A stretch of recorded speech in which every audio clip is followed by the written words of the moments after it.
What's going on, everybody? Welcome back to the channel. My name is Ben. I'm sorry if this is a weird shot. I'm in my truck right now on the phone mount, but this video is going to be going over our 2025-2026 winter equipment setup. My lips are very chapped, so bear with me on that one, but yeah, that's what this video is going to be. We'll walk through the equipment stuff in the garage, walk through our truck setups, and yeah, hopefully it'll be a good video for you guys. All right, boys and girls, it's been a minute since I filmed the first part of this video, but I want to come out here and show you our truck setup for the year, because I filmed the garage part in the garage first, and then I'm gonna film this, and then I'm gonna film the intro. It's gonna be weird, not in order, but it'll be all right. So first up on the truck list for the year, we have this 2004 Silverado.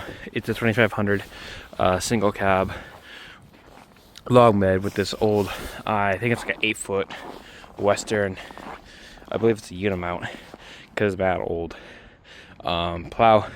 And when I bought the plow, it had the lights on it, the stock, you know, normal Western plow lights that are now here, but they weren't wired up. So I went to Harbor Freight, picked up some off-road LED lights, mounted them up. They have a wiring harness you can get that allows you to just plug the lights in and then hook them up to the battery, throw a switch in the cab, and she's good to go. So this is our plow truck for the year. She definitely has some problems, needs a little bit of work, including now I gotta fix the exhaust because I had a small leak and now it has a big leak after this last storm. But this is our plow truck for the year. This is the good side. The other door is really bad with rust. Then obviously over here we have our crew cab long box truck. This truck, it's a little bit messy in here. I do need to get it started so you guys get a little bit of interior shot, I guess.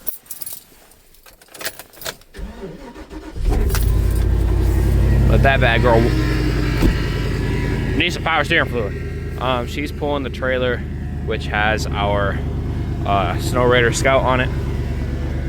So that's that truck. Then I'm walking to this next truck over here. We have a 1989 K3500 single cab long box down here. Oh, the door is open. I really hope, oh god, that the lights haven't been on this whole time, because otherwise she ain't gonna start. But anyways, here she is in all her glory. She's been sitting for a few days. She has a Boss V plow on her, and we bought that truck before the winter started, and we bought it as our plow truck, $4,500, and it did have, at the time, did not have 4-wheel drive, but the guy gave us a 4-wheel drive actuator, and he's like, oh, all it needs is the actuator. We're like, okay. After we bought the thing, and newsflash, it needs more than just the actuator, because putting the actuator didn't fix it. So that is extremely unfortunate. Needs more than an actuator, so it has no 4-wheel drive, which means it's virtually useless as a plow truck for our situation, for driveways. If we had wide open lots, it'd probably be fine. It does also now have oil pressure problems, where when you're, you know, if you pull up to a stoplight, that oil pressure just drops to nothing. You gotta flicker into neutral at every stoplight in order to get any oil pressure, because then, you know, it idles up a little bit when it's in neutral. So yeah, she's kind of cooked. Basically, it's just our backup truck right now, just sitting around, doesn't really do much. We did also have another truck that we were running for our sidewalk crew, which was a GMC, like 2003 or 2004. It was 2500, no, yeah, 2500 or 1500 HD maybe. I don't remember which one it was, but it was another truck. Got in an accident. That truck's cooked. So right now we kind of are in between trucks. I have been working with a buddy, another landscape buddy of ours, who has a truck, who doesn't do a lot of snow work. So we've been just kind of making things work that way. But anyways, those are the trucks for the year. All right, guys. Now we're in the garage. It is a work in progress. We're not finalized for our winter kind of setup yet quite yet. Over there, you will see later if you can't see already. I don't know what's in the frame. Shout out my girlfriend who's filming. But we got the mowers and stuff still in the garage. So this week we're finishing up some leaf cleanups and such, and then it'll probably be winter time. Yeah, actually, they're talking about snow this week, so we'll see what happens. But anyways, starting out with, you guys have just seen the trucks, so now we're in the garage. We're talking about the other equipment that we have. Starting out with the big boy this year is the Snow Raider Scout. Obviously, this is the Snow Raider Scout from Boss. This is like the lowest level of sidewalk machine that you can get. We do a ton of corner properties residentially. I would say we have at least 10 to 15 residential like corner properties. So that's really where this thing is going to shine, is those properties. We also got the opportunity this year to do like a townhouse complex. And so this thing is going to help out because that is like a ginormous amount of sidewalk. So this thing's really going to help us out with that. Obviously has the 4-foot blade on there. You got lights, you got the, mower style handles. Not a whole lot to it other than like, it's basically a lawnmower with a plow on it. It's got 4-wheel drive and such. I'll probably do like a more in-depth review video on this at some point in the future. But for now, just want to show it off to you guys. This is our big sidewalk toy. And this is going to go on a trailer, a 5x8 trailer with salt bucket and probably another snowblower. All right, coming over this way. Now we have the hanging shovels of doom, if you will. Last year, if you guys remember the video last year, and you might be able to see them in the back right now. I don't know how the lighting is, but last year we ran yellow. Our pusher shovels were these yellow metal pusher shovels, and I really liked them, but they have some downsides. A lot of guys also, I know, run the polys. They love the polys. So this year, for our pushers, you can see we switched it up. We picked up 3 new pushers to go along with our metals. So they are an addition. We're going to kind of swap them out, see who likes what, see what I think, what the guys think, and kind of go from there. So we did pick up 3 of these. We have 2 30-inch and a 36-inch pusher. On our yellow ones, we have 2 24s and 2 30s. For our scoopers, we have everything that we had last year. We have a poly, and then we have 4. There's 2 different kinds of polys that have a metal scraping edge on the bottom. And then, again, to go along with our new snow, what are these called? They call them the snow plow. With our yellow pusher, poly pushers, we picked up some scoops as well to go along with those. So we need some more shovels, so we figured we'd try out the poly ones and kind of see how they go. You get poly ones from Walmart and stuff, they suck. That's kind of, you think about it, it makes a lot of sense. These are meant to be a little more commercial use. These are meant to go all day long. So we'll see how they hold up after a season or two. The one thing I'll say about the yellow, like the metal ones, especially the yellow pushers, after about a season, you have to replace all the cutting edges. And that's, $10-15 per shovel, every year in maintenance cost, if you will, plus your actual time to do it. And you got to drill out rivets and hammer the new rivets in. So that's a shovel situation for the year. All right, coming over here, we have got these 27-gallon, I believe the 27-gallon totes, black totes, yellow lid. I'm sure people have seen these all around the internet and stuff.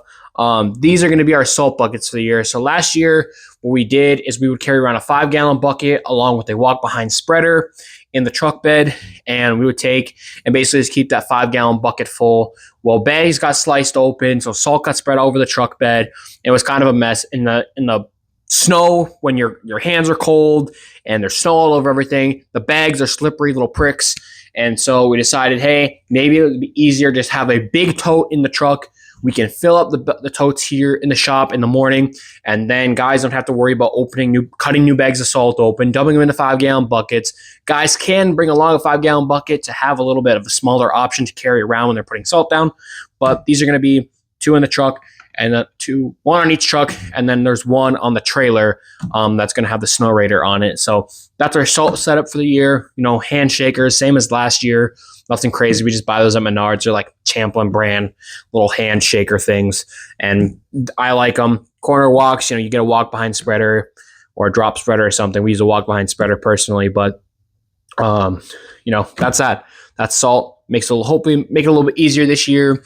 Less spilling salt all over the place. Less slippery bags. Hopefully should make life a little bit easier. All right. Then last but not least are our snow blowers. If you go back to last year's video, the snowblowers we were running, excuse me, were two-stage snow blowers. This year, we're switching over to single-stage snow blowers. Couple reasons for that. The number one reason being, we're hoping that single-stage snow blowers will give us a good enough clean on one pass-through.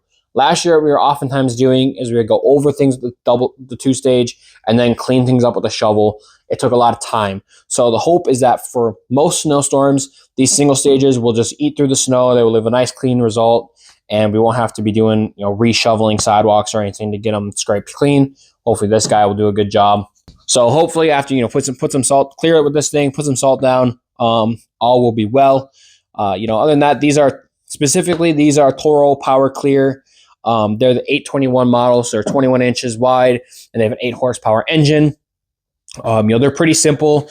There's not a whole lot to them. They are self-propelled by the scraper, by the impeller.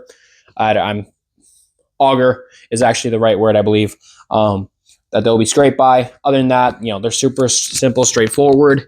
You just move the chute like this, and you're going to adjust your throw distance. Other than that, they're reasonably light. They're not super heavy, easy to maneuver. So we picked up 2 of these bad boys, 1 for each truck. And then I also will have our third snowblower, single-stage snowblower, is a used snowblower that I acquired through a family friend for free. So, these bad boys were, about $800 a piece.